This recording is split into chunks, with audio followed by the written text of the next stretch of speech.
Hello there and welcome to the War News right here in Voice of the People 90.3 FM. My name is Esther Nwachukwu and these are the top stories. Peter Obi speaks on Nigeria's continuous challenges. Abure triumphs as Supreme Court affirms Achonu. Atiku berates Tinubu and non-disclosure of CSU academic records. Ganduje sets up committee on impeachment crisis which is rocking Ondo government. Nupeng RCV mobilize members for action. Details now.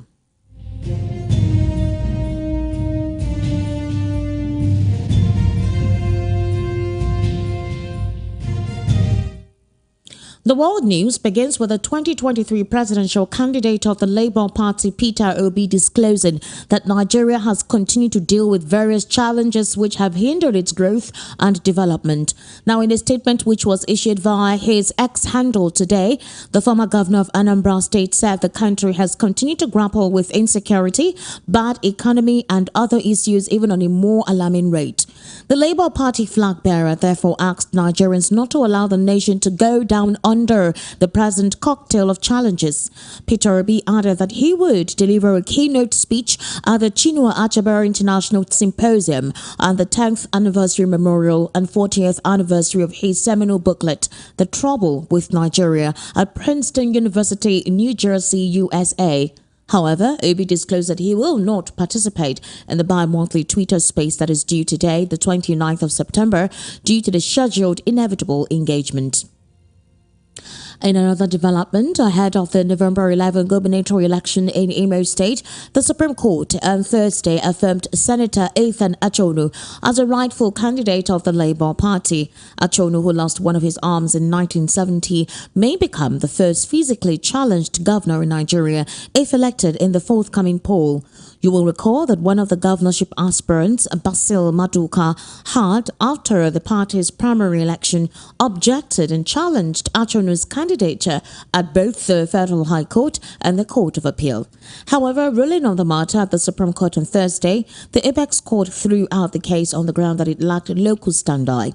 A panel of 5 justices led by Iyan Okoro also cautioned the appellant for abusing court process and wasting the time of the courts all through from the lower courts. 2 other respondents in the matter were the Lamidi Akpakma faction candidate Joseph Ukabu, also known as Ikenga, and the Independent National Electoral Commission, INEC. Speaking briefly with journalists shortly after the judgment, the counsel to the Labour Party, Barrister Okudili Anozie, said the controversy surrounding the candidature of Achonu has been put to rest. Meanwhile, the candidate of the People's Democratic Party in the last presidential election, Atiku Abubakar, has told President Bola Ahmed Tinubu that he cannot use excuse of privacy law to stop the release of his academic records from the Chicago State University, CSU.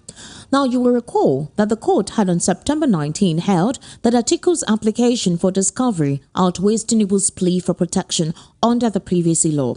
Tinubu had, amongst other grounds for the denial of Atiku's request, submitted that the magistrate Judge Jeffrey Gilbert erred in directing the CSU to release documents bordering on his diploma certificate, transcripts and admission letter, amongst others.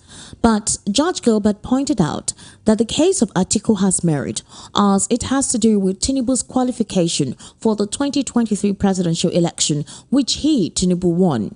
Now, dissatisfied, Tinubu last Thursday begged the Federal High Court, presided by Judge Nancy Maldonado, to delay the enforcement of the order till Monday, September 25, when he would formally file his objection. Now, speaking on Tinubu's objection, Atiku is insisting that all the grounds of objections raised by him against the execution of the lawful order of the magistrate court were resolved by Justice Gilbert after listening to parties. However, at Monday's proceedings, Tinubu had, amongst others, argued that the granting of the order violates his right to privacy and breached U.S. law regarding the release of his academic records.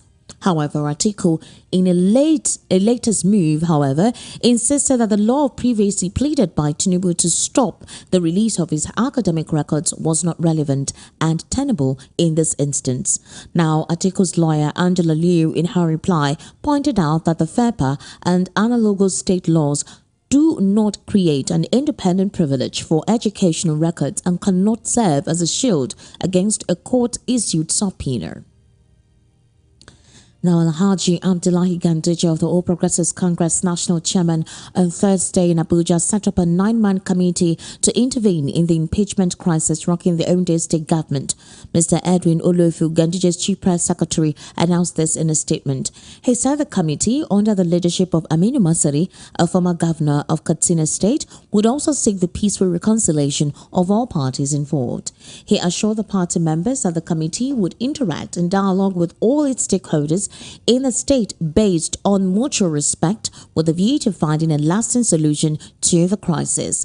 He urged all parties to remain calm and to extend all the necessary cooperation needed to support Masari's led committee. Meanwhile, in a recent development, Lola Adejohn, aged 60, was rushed to the Federal Medical Center, Jabi, shortly after she started manifesting symptoms which stipulated that she may have some illness within her. Also, in the process, it was realized that it was due to poisoning. Family sources actually disclosed an online newspaper, the People's Gazette.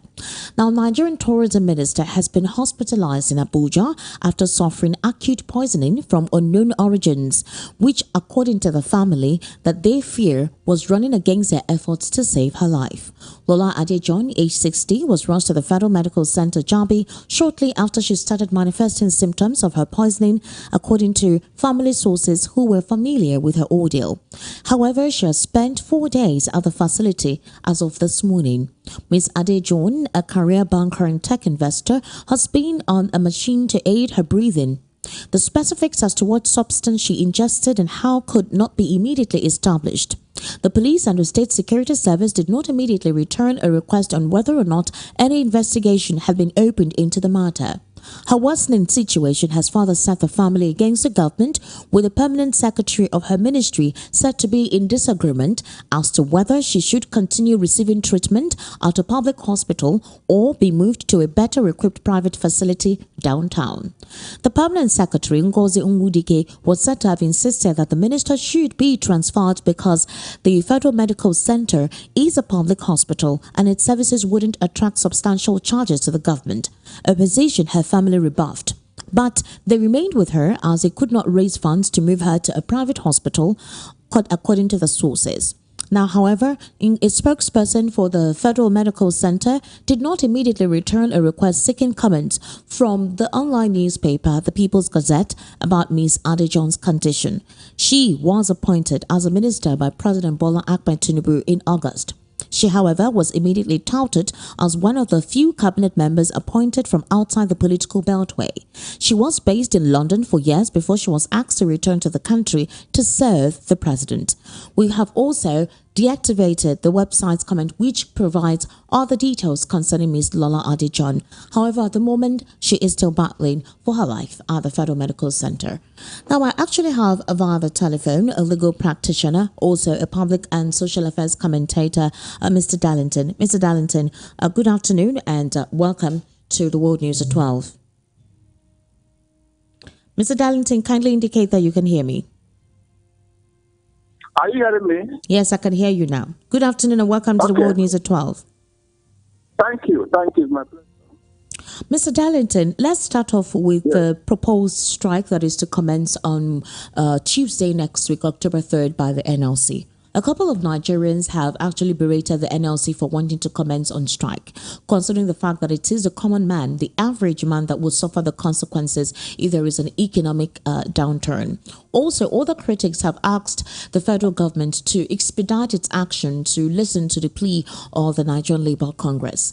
Now, the maritime sector, the aviation sector, the banking industry, the electricity sector, even the water corporation, every arms of that makes the government roll smoothly have said they would also embark on the strike. And this would definitely affect the common man who is finding it very difficult to cope on a daily basis. What's your take on this? Yes, if you ask me, it is about time. If you notice, throughout Buhari's regime, we tolerated all the things he did to us. Okay. Nobody did anything like strike. in spite of the fact that all the ingredients for a strike was there. We tolerated Buhari and he did everything that is wrong in governance. To make matters worse, Tinubu now came in and said he's coming to consolidate what Buhari did. How can we continue? All this blackmail that the common man will suffer to go on strike. Please, have you not been suffering? A man that is down need no fall now. At what point are we going to say enough is enough? I have always suspected that these people, they brought hypnotism on Nigerians. So this strike will shake it off.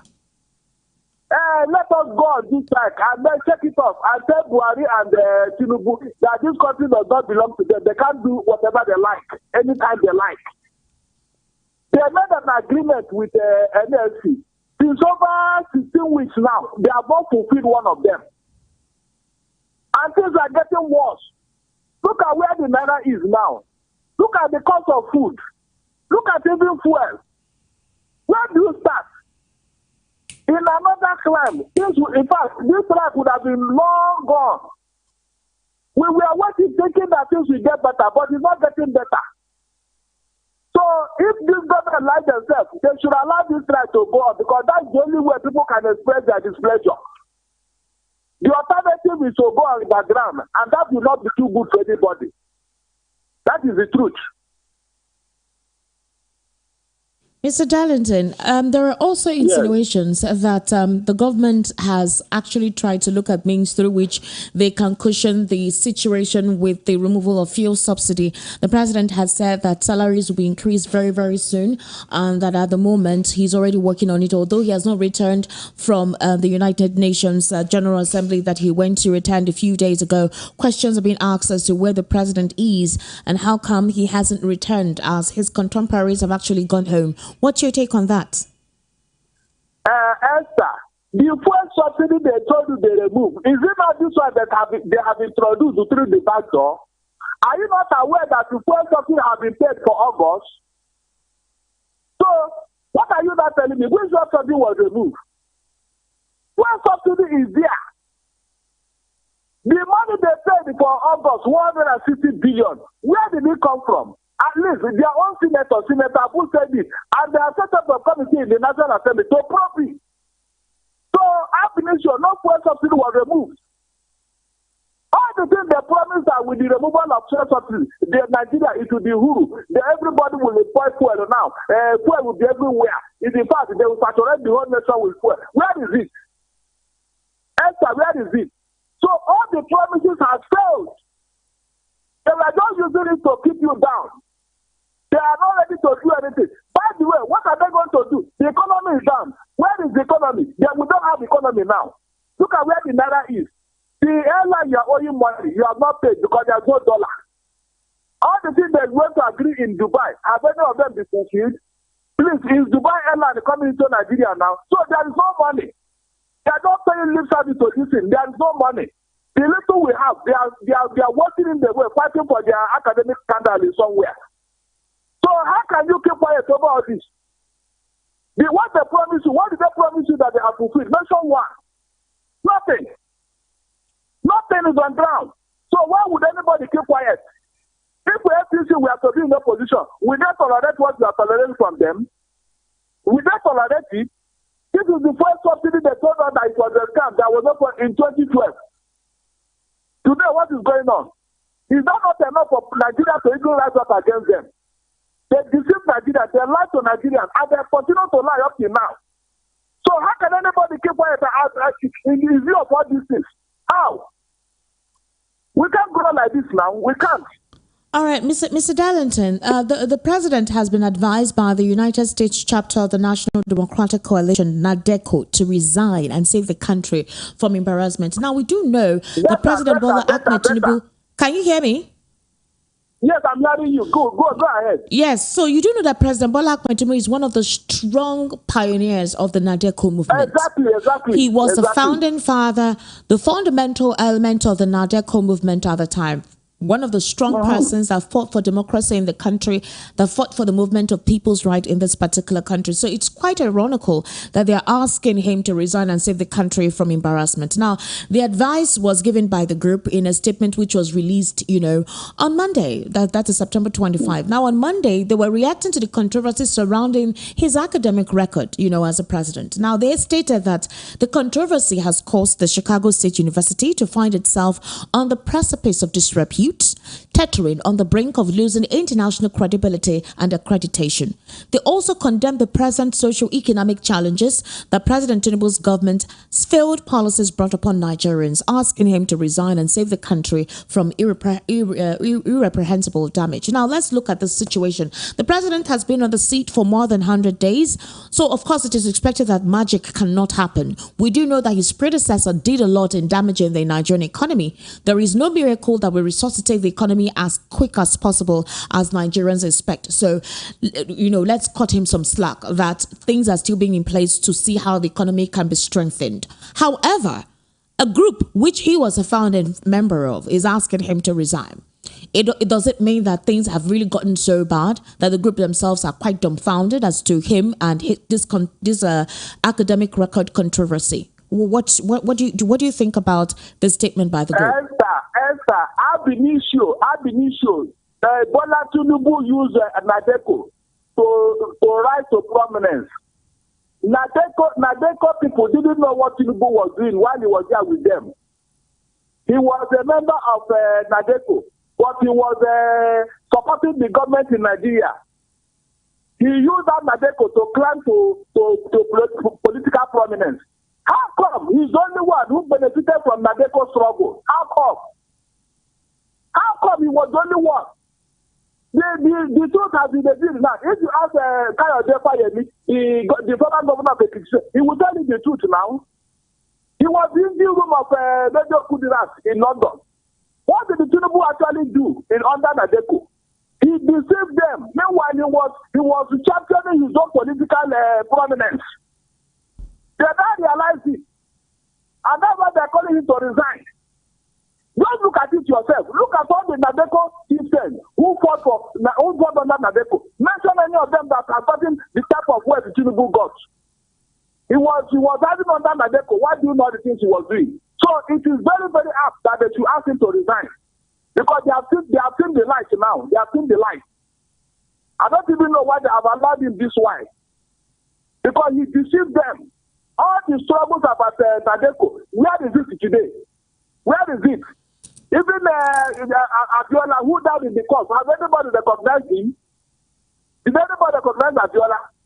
They sacrificed him for their own political gain. That is the truth. All right, Mr. Darlington, let's stick with the facts on ground. All right, let's stick with the facts on ground. Now, we do know that the president is, at the moment, has put in place some policies that would help rejig the Nigerian economy, which he started out by immediately announcing the total removal of fuel subsidy. However, there is a partial fuel subsidy at the moment. He has realized that it is not possible because of the dire circumstance that the Nigerian economy is. Secondly, we also saw him try to float the Naira. At the moment, the Naira is teetering between 700, 800. In the black market, that's a parallel market, is teetering between 900 and 1,000 to $1. Now, the situation is this bad. The NLC is calling for a strike. They have said on several occasions that they've asked for a sit-down, and all the negotiation that they had already put on paper for a conversation to be had, no resolution has been made. In fact, the NLC stipulated that on several occasions when they were meant to sit down, they met empty chairs. The presidency have acted, or the federal government has acted like they do not understand the urgency of their plea or their need. Now, the TUC at the time too were trying to give the government a little bit of reprieve by hoping that possibly they would do something as soon as possible. When that did not happen, the TUC along with the NLC have decided to go on strike. The president at the moment has not returned to the country. It's also another situation that is calling for questions and asking where the president is at the time. We're going through an economic downturn, economic upheaval. The Chicago State University situation is also another controversy that seems to be a discredit to the president. What do you think the president should do as soon as possible concerning this myriad of challenges already on ground? Remember that Sunday is October 1. Nigeria will be 63 years, and there's a lot to say that has not actually been done. Tinubu is fighting for his political survival. All he's after now is to rectify this certificate scandal. He's not bothered about Nigerian economy. He's not bothered. If not, when they finish hunger, he should have come back, knowing fully well that there are problems at home. But that one does not concern him. So if he can listen to NADECO abroad and resign, he can transmit his resignation from France. We will accept it. After all, we did not miss him. When he was there, nothing was going on. So if he leave us now, I think we can manage ourselves. He has caused a lot of problems for Nigeria. The investors cannot come because of him. The investors cannot come here because of Tinubu. He has caused problems to everybody that is associated with him. From US to Chicago State University to NADECO people to even Nigerians. And even in fact the APC. Everybody is embarrassed because of him. So is it not time for him to resign? Mr. Darlington, Mr. Darlington. He came here and told us that he had unified the Naira. Mr. Darlington, I want to throw in something before I forget. A couple of critics would say maybe we need to give the president a slack. You mentioned that investors are not coming to the country because of our, stifled economic policies, which the president is trying to make flexible through the ministers he has put in place. The coordinating minister of the economy and minister of finance, Wale Edo, has said they're going to put in some economic policies that will be implemented to attract investors. The president himself also traveled recently to India during the summit that was had, and he tried to have some conversations and negotiations to help boost bilateral relationships between our government and other countries or other governments. Now, however, reiterating what NADECO said, I want to read out a statement that was read. They said, Nigeria is in the throes of a deep international image, domestic and regional crisis bleeding profusely on both national and international stages. It is a nation held in disdain presently at the international stage. Its economy is in shambles and its people are hungry for change. They went further to say that presently a dollar is a stone throw from 1,000 naira. Even institutions like Chicago State University find themselves on the precipice of disrepute, teetering on the brink of losing international credibility and accreditation. But a couple of persons would ask, is it the certificate situation being resolved that will resuscitate the Nigerian economy? That is one question that some supporters of the president have asked. Is it the certificate debacle that will resuscitate the Nigerian economy? Credibility is also very important, which is said. What is holding the president from having to be as transparent as possible so that these, controversy can be put aside and Nigerians can trust him? At least he needs that trust to run the government as smooth as possible. When you have told a lot of lies, and you don't know how to wriggle out of it. That is what is troubling him now. He has told lies to everybody. Even I don't think the Chicago State University knew him. They never knew his person until this broke out. So they are trying to even salvage their image. At the end of the day, I am sure they will do the needful. You are talking about investment. Who will come? Because investors cannot come and spend their hard-earned money in an economy that lacks integrity. In an economy where there is no security, where there is no life. In an economy where even the man at the helm of affairs, he doesn't have what he takes. So what are you talking about? He is the problem of Nigeria as I talk to you today. We have never had it this bad from any presidency. Since the creation of this country, we have never challenged anybody to tell me that we have found something that resembles Tinubu since Nigeria was amalgamated, or since Nigeria got independence. So he's the problem of Nigeria. If you look up this today, you will see everything will bounce back. Are you certain about that? Are you certain that if he is the only person that is a problem, are you certain that the problem is already endemic? It will take more than one person to resolve the myriad of challenges the country is currently going through. How are you certain that when he is no longer there, that things will change? My dear, one person destroyed this economy, one person will repair it. If you see a man of integrity in office today, I am telling you, investors will come because Nigeria is a big market. They are waiting for men of integrity to run the affairs of this country, and you will see things will fall in place. I am telling you, after all, it was one man that destroyed this economy, or one party. If they leave office to them, I am telling you authoritatively, people will come in here to invest because we have what it takes. It is this man that has destroyed everything, and his second is coming to consolidate it. That is why people are afraid to come here. And since he came into office, not done anything that is outstanding. Mr. Darlington, to be objective, the disattraction or the non-attraction to the country did not start from this administration. It started from former President Muhammadu Buhari's administration. We do know that he was nonchalant, a little bit lackadaisical, and his approach to national issues did not buttress the fact that his people were the priority. So in just this 100 and something days in the office of President Tinubu, would you say he was the one that created the catastrophe in the Nigerian economy, went into something that he inherited from his predecessor? Yes, I don't see the difference between Buhari and Tinubu. He told you that he was coming to consolidate what Buhari did in office. That means he is in bed with Tinubu. He's in bed with Buhari. He likes what Buhari did in office. That's why he's consolidating it. And we say we don't want it. That is the issue here. When you are saying the person, call it party. It is FPC party. They have nothing for Nigeria. After all, PDP was in office for 16 years now. We saw what happened under PDP. Was it like this? You mean the people that was running PDP that time, they are not Nigerians? This party came into plunder and destroy Nigeria, and we say we will not continue to tolerate them. If Tinubu can listen to NADECO, let him resign, because the handwriting is on the wall already. All right, Mr. Darlington. Now, they may stop the pursuit in Chicago State University. Even the court, we might even beg the article to slow down. But if you continue, they will expose everything. They will. Mr. Darlington, thank you so much for your contribution on the World News. So that we can gather our life back. Thank you so much for your contribution on the World News at 12. I sincerely do appreciate your input. Thank you. I joined NADECO to tell Tinubu to resign. He has done enough damage. All right, thank you. Meanwhile, a task force recently inaugurated by FCT Minister Nyesom Wike has seized and destroyed no fewer than 470 motorcycles in Abuja. VOP News gathered that attempts by the motorcyclists to keep their motorcycles from being impounded led to a violent clash between them and security operatives. The task force was said to have stormed the community in a raid on Thursday as security operatives engaged them in a speed chase as Okada operators fled into different directions to avoid being arrested.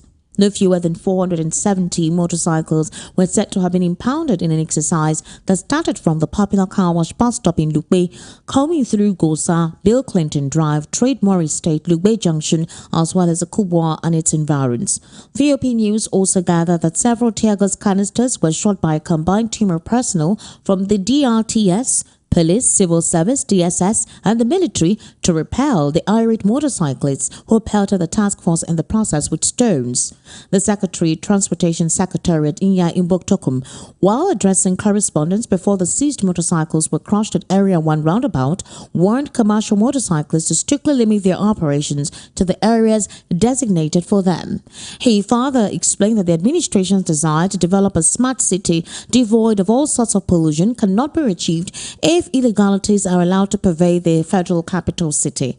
Also, the Director, FCT Directorate of Road Traffic Services, Dr. Abdulateef Bello, said apart from the city centre, commercial motorcyclists are not allowed to operate on any of the territory's highways, stating that the administration is determined to rid the entire FCT roads of Okada operators.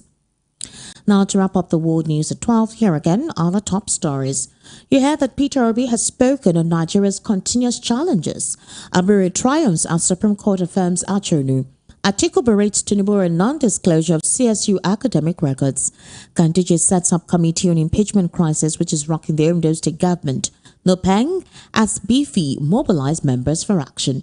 That is a wrap on the world news at 12 right here on Voice of the People, 90.3 FM. My name is Esther Wachuku. Good afternoon. Thank you for staying with us. Up next is Matters with Ikami Jude.